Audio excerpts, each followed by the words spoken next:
chapter 17. Now we're going to get to hear what happened to great-grandfather Litmus when he returned from the war and his life had changed so much.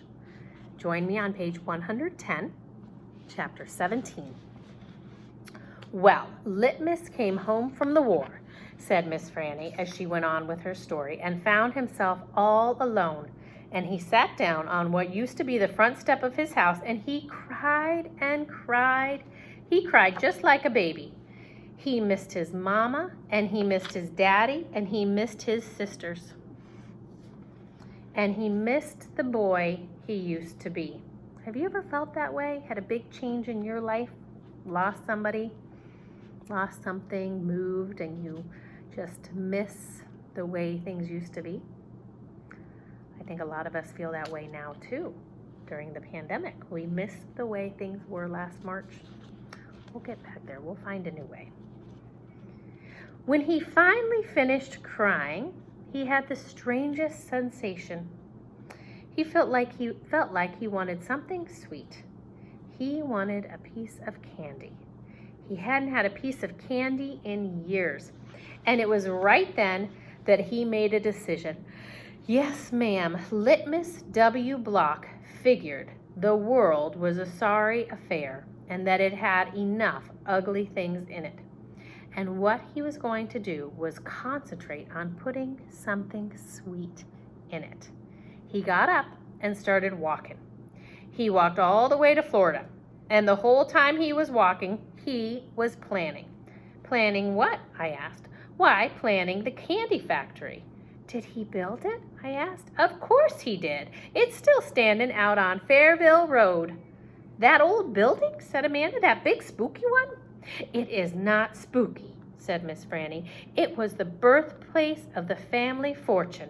It was there that my great-grandfather manufactured the Litmus lozenge, a candy that was famous the world over. I've never heard of it, said Amanda. Me neither, I said. Well, said Miss Franny, they aren't made anymore. The world, it seems, lost its appetite for Litmus lozenges. But I still happen to have a few. She opened the drawer of her top desk. It was full of candy. She opened the drawer below that. It was full of candy, too. Miss Franny Block's whole desk was full of candy. Would you care for a Litmus lozenge? She asked Amanda and me. Yes, please, said Amanda. Sure, I said. Can Winn Dixie have one too?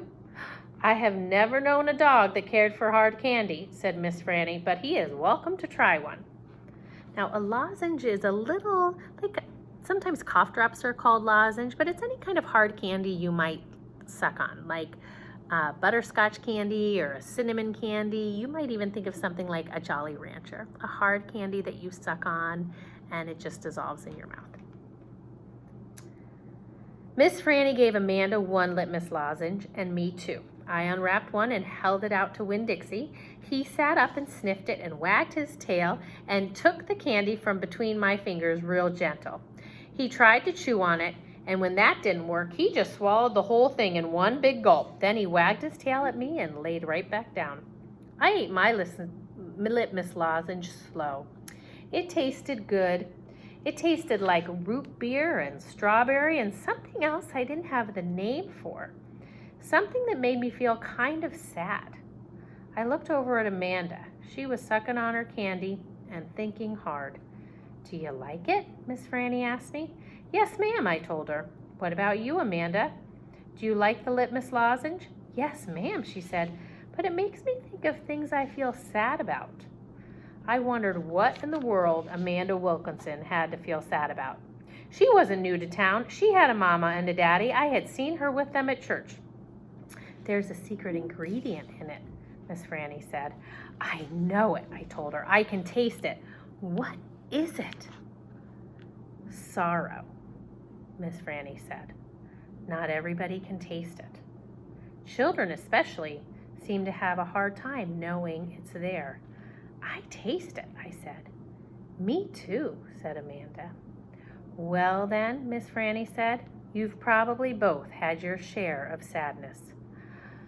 I had to move away from Watley and leave all my friends, I said. That is one sadness I have had, and Dunlap and Stevie Dewbear are always picking on me. There's another sadness, and the biggest one, my biggest sadness, is that my mama left me when I was still small, and I can hardly remember her. I keep hoping I'll get to meet her and tell her some stories.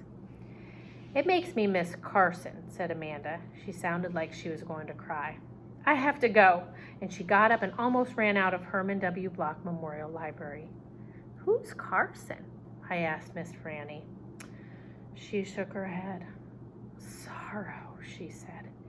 It is a sorrow-filled world. But how do you put that into a piece of candy? I asked her. How do you get that taste in there? That's the secret, she said. That's why Litmus made a fortune. He manufactured a piece of candy that tasted sweet and sad at the same time.